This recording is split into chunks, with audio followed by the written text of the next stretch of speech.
Fala família vascaína, Thiago Fontes, deixa eu ajeitar aqui essa cabeleira, vascaíno do Cerrado, trazendo mais um vídeo aqui, final de rodada aqui, ó, mais um time brasileiro sendo vaiado jogando em casa, porque eu vou te falar uma parada, na Sul-Americana, só um time brasileiro conseguiu avançar para a próxima fase sem ter que passar por repescagem, né? Hoje, dois times tinham a faca e o queijo na mão para evitar mais jogos no calendário, que são mais dois, né, mais duas datas, viagem que desgasta.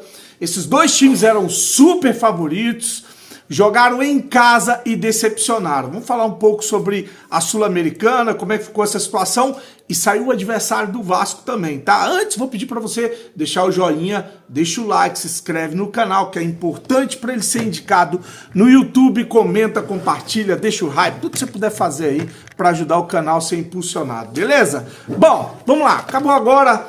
O Atlético empatou em casa com o Cienciano em 1 a 1. O Atlético chegou a fazer 1 a 0, muita pressão, principalmente no primeiro tempo, né? Um gol lá do Lianco, aquele zagueirão lá que disse que o Vasco quis contratar e acabou indo pro Galo, né? E ele acabou sofrendo o pênalti no finalzinho do primeiro tempo também, sofrendo não, fazendo, né? Que a bola bate no braço dele e o Cienciano empatou, o Galo não conseguiu vencer. Se o Galo vence o Cienciano, o Galo passaria direto para a próxima fase da Sul-Americana, mas o Galo empatou, vai ter que ir para a repescagem. Outro time que deu mole jogando em casa, o Grêmio pegou um adversário esportivo e Luquenho. Era assim, o time que brigava com a vaga com o Grêmio era o Godoy Cruz. O Godoy Cruz empatou jogando em casa em 2 a 2 com um time já eliminado no grupo deles. Esqueci agora qual é o nome do time. Enfim, bastava o Grêmio vencer por 2 a 0 o fraco Luquenho. Para completar, o Grêmio jogava em casa, o Luquenho teve um jogador expulso no primeiro tempo, o Grêmio teve um pênalti, bateu e perdeu, né? Depois teve outro jogador do Luquenho expulso no segundo tempo, foi pressão total, o Grêmio errou um caminhão de gols, o Grêmio fez um gol, depois errou um caminhão de gols e venceu por 1 a 0, não se classificou de forma direta aí na Copa Sul-Americana, né? Já o Fluminense, jogando em casa, venceu fácil por 2 a 0, né? E é o único time brasileiro que vai descansar, enquanto os outros vão ter que se pegar nesses playoffs da Sul-Americana, onde os times vão enfrentar os times que caíram na Libertadores. Então o Fluminense passa direto, é o único, né? Vasco, Atlético Mineiro, Grêmio, são os times que se classificaram, mas vão para se classificaram, foram para essa repescagem, e o Bahia é o time que caiu da Libertadores, é o único time brasileiro que caiu da Libertadores e vai jogar a Sul-Americana, vai fazer esses playoffs também. Então vamos lá, três times foram eliminados: Corinthians, Cruzeiro e Vitória, com aquele gol contra absurdo ontem do volante do Vitória, recuando a bola para o goleiro que acabou deixando passar, que é o Bruno Arcanjo. A Vitória só precisava do empate, né? Conseguiu, com um jogador a mais também, o Vitória que só ganhou do Vasco, depois não ganhou de mais ninguém. O Vitória conseguiu ser eliminado da Sul-Americana. Então Vitória, Corinthians e Cruzeiro ficaram pelo caminho. Vai jogar repescagem Vasco, Bahia, Atlético Mineiro e Grêmio. E o único que passa direto, o Fluminense. O adversário do Vasco na próxima fase é o Independente Del Valle do Equador, time enjoado, um time copeiro, tá? Que vem da Libertadores, vem mordido aí para encarar o Vasco. Então, Vasco e Independente Del Valle não pegou time fácil. Tinha a possibilidade de pegar o Bucaramanga. Bucaramanga hoje perdeu um jogo também fácil, teve jogador expulso contra um time eliminado, perdeu.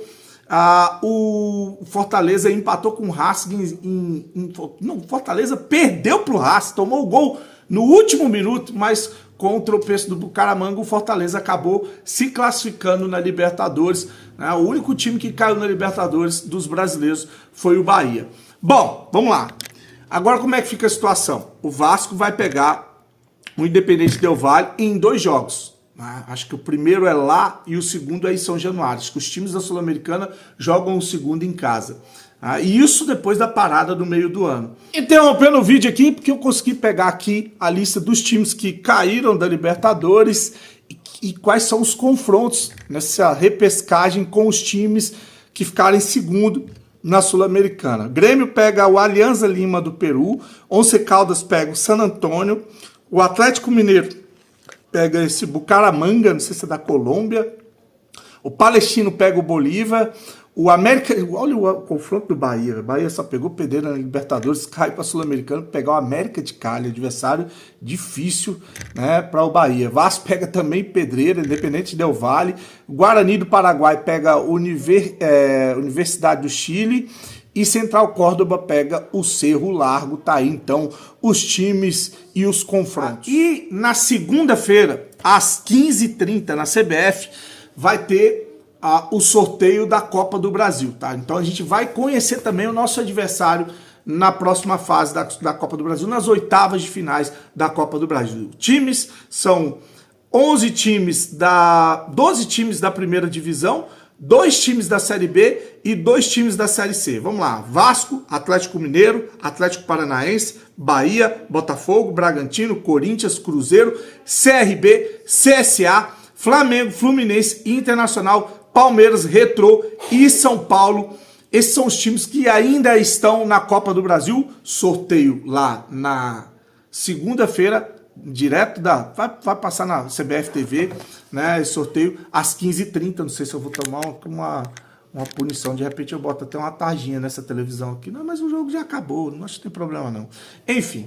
Então, na segunda-feira, a gente vai descobrir quem é o nosso adversário na Copa do Brasil e como é que vai ser, se o Vasco vai jogar o primeiro jogo em casa ou fora de casa. Tá aí, então, definido o nosso adversário na Sul-Americana. Fim dessa fase de grupo da Sul-Americana.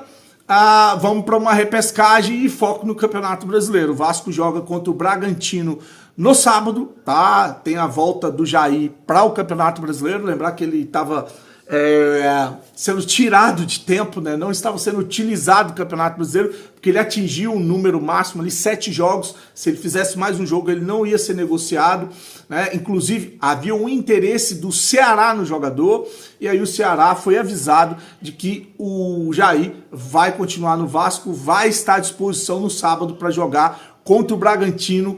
O Bragantino que tem 2 baixas, tá? Um atacante, agora eu vou esquecer o nome do cara, e um zagueiro, os 2 do time titular.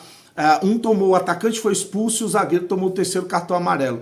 O Ziro Pita, que é um atacante do Bragantino, tá se recuperando tá voltando do departamento médico, é dúvida para esse jogo, mas provavelmente vai estar à disposição para esse jogo de sábado na Colina, tá? O Vasco, que jogando em São Januário, é um time diferente, né? A gente vai jogar em São Januário agora contra o Bragantino, depois joga lá em São Paulo contra o São Paulo, e aí vai ter a parada e volta para jogar contra o Botafogo. Ao invés de São Januário, a gente vai jogar em Brasília. Então vou deixar para você aí o Breile Pires dando aquela alfinetadinha na gestão Pedrinho, reclamando por ele ter vendido os mandos de campo e dizendo que o Vasco é forte jogando em São Januário.